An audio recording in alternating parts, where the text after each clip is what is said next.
ধন্যবাদ আপনাকে। মানে এই জোটটা শুরু থেকেই এমন সব কথাবার্তা বলেছে, এগুলো জাস্ট পেটি রাজনীতির কথা। সমস্যা হচ্ছে তারা ইসলামী দল বলছেন। আমি একটা উদাহরণ দিই। ইসলামী আন্দোলনের খুব সুস্পষ্ট অবস্থান আছে, যেটা আপনি বলেছেন, যে কমিউনিস্টের হাতেও যদি হুম। দেশ চলে যায় ইসলাম পুনরুদ্ধার করা যেতে পারে, কিন্তু জামায়াতে ইসলামীর হাতে যদি দেশ চলে যায় তাহলে কিয়ামত পর্যন্ত ইসলাম উদ্ধার করা যাবে না। আর মজার ব্যাপার দেখুন, তারা এখন বলার চেষ্টা করছেন তারা বৃহত্তর স্বার্থে একসাথে হচ্ছেন ইসলামী ভোট আনার ক্ষেত্রে।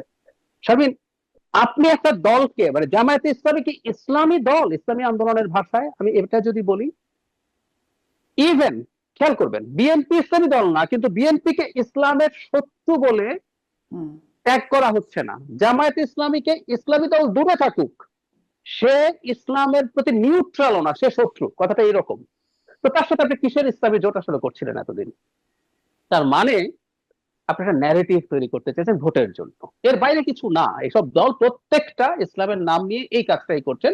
জনগণের ধর্মীয় আবেগকে তারা খানিকটা উস্কে দিয়ে, খানিকটা সুরসুরি দিয়ে চেষ্টা করেছিলেন আনার জন্য। কারণ এই আলাপ আমাদের ওখানে একটা সময় ছিল, যখন ইসলামী দলগুলো মানে নির্বাচন করতে যায়, জনগণ বলতো ইসলাম তো আল্লাহর কাছ থেকে প্রেরিত একমাত্র একটা ধর্ম, আপনাদের মধ্যে এত বিভেদ কেন? সুতরাং ওইটাকেই তারা চেষ্টা করেছেন আনার জন্য। এবং তারা হয়তো ধারণা করেছেন, ওই যে সিনার্জিজম বলে যে একটা কথা আছে, sometimes two and two makes five or six, hmm. তারা ভাবছিলেন যদি সবাই একত্র হতে পারে, সবার ভোট যা হবে তার চাইতে বেশি ভোট তারা পেয়ে যেতে পারেন। আসলে এটা মেয়র একটা নির্বাচনে জেতার জোট। এখন যেহেতু সিট নিয়ে ভাগাভাগিতে প্রবলেম হয়েছে, এখন নানান বাহানা, শুধুমাত্র এটা না, আরো খুব ইন্টারেস্টিং বাহানা আছে। হুম।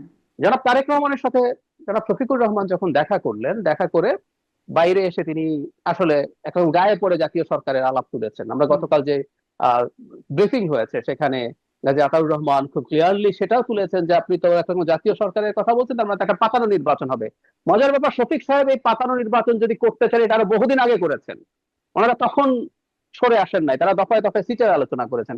আর একটা খুব ইন্টারেস্টিং কথা, যেটা হ্যাঁ মুস্তাফা ফিরোজ ভাই বলছেন যে তাদের মোটামুটি সিগনিফিকেন্ট ভোট আছে। উনি বলছেন তাদের আমিরকে ডেকে, জামাতের আমির নাকি প্রথম আলোর একটা সার্ভে ধরে দেখিয়েছে তাদের ভোট নাকি 0.1%, তাদের আমিরকে ইনসাল্ট করা হয়েছে। যদিও প্রথম আলো তারা দেখতে পারেন না, আবার ওটা নাকি দেখিয়েছেন, হোয়াট এভার। তার মানে এই ভোটেরও যে পার্সেন্টেজ কত, বা কিছুদিন আগে আরেকটা জরিপ হয়েছে, সেই জরিপটাও তো আসলে এক অর্থে ইসলামী আন্দোলনের বিরুদ্ধে কথা বলে। যে জরিপটা জামাত বিএনপি কে প্রায় সমান করে দিয়েছে, 1%-এর মতো গ্যাপ আছে। তো সেই জরিপেও তো এনসিপি 7.1% মানুষ নাকি তাকে ভোট দেবে, আর আর তাদের যে দল ইসলামী আন্দোলন তাতে 3.1% ভোট দেবে। তো আসলে যেটা মোদ্দা কথাটা হচ্ছে এই, এগুলো প্রত্যেকটা জাস্ট নির্বাচনী কৌশল। প্রত্যেক দল তার স্বার্থ দেখতে চাইছে। ইসলামের ভোট বা ইসলাম যদি তারা সত্যিকার অর্থে বিশ্বাস করতেন, তারা অনেক বড় ত্যাগ স্বীকার করতে পারতেন যে কোনো পক্ষ থেকে। আসলে ওরা ত্যাগ স্বীকার করতে পারছেন না, কারণ এগুলো আদতে ইসলামিক আদর্শের দল না, আমি মনে করি। এই ঘটনাটা আমরা ঘটতে দেখলাম। এখন অনিবার্যভাবেই এটা যেহেতু ভেঙে গেল, জামাত খুব বড় বিপদে পড়েছে। এটা শুধুমাত্র যে ভোটের সংখ্যা বা পার্সেন্টেজ তা না। ইসলামী আন্দোলন এবার মাঠে, আমি যেটা অনুমান করি, জামাত যে শরিয়া আইন থেকে সরে এসছে। আমরা তো প্রশ্ন জামাতকে করতে পারি, আপনি যদি শরিয়া আইন কায়েম না করেন, আপনার নামের সাথে ইসলাম ব্যবহার করছেন কেন? You can not do that. আপনি মানুষকে ডিসিভ করছেন, এটা করতে পারেন না। তো ইসলামী আন্দোলন সম্ভবত খুবই সিরিয়াসলি মাঠে ক্যাম্পেইন করবে। এটা জামাতের জন্য একটা ঝুঁকি তৈরি করার সম্ভাবনা আছে। আর সাম পার্সেন্টেজ ভোট তো কমতেই পারে। আর যদি নতুন কোনো সমীকরণ হয়, যেমন আমি জানি না, এটা হওয়ার সম্ভাবনা খুব কম। 2001 সালে কিন্তু ইসলামী আন্দোলন, তখন এটা ইসলামিক শাসনতন্ত্র আন্দোলন ছিল, জাতীয় পার্টির সাথে জোট করেছিল।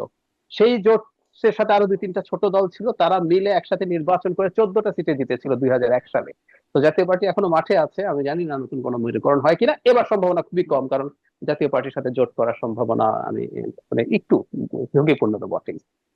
জি। আমি একটু মানে তার মানে এটা তো পুরনো কথাই, তারপরে জোটে হলে গেলে বন্ধু, আর না যেতে পারলে তখন নানান রকম সমালোচনা, শত্রু, এবং এর প্রভাব আপনি না মনে শুধু তাই করছেন না, যে। খুব মজার ব্যাপার, ইসলামী আন্দোলনের সাথে যখন সংকট হচ্ছে, জামায়াতে ইসলামের অ্যাক্টিভিস্টরা, কর্মীরা যা তা লেখা শুরু করেছেন।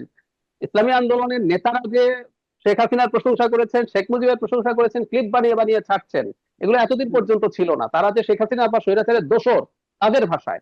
মজার ব্যাপার, জনাব শফিকুর রহমান আমি স্ট্যাটাস দিয়েছিলেন কিন্তু এটা নিয়ে দুদিন আগে, যে কেউ পড়ে দেখতে হুম। পারেন, যে তাদের বিরুদ্ধে যেন এই ধরনের মন্তব্য না করা হয় ইত্যাদি ইত্যাদি।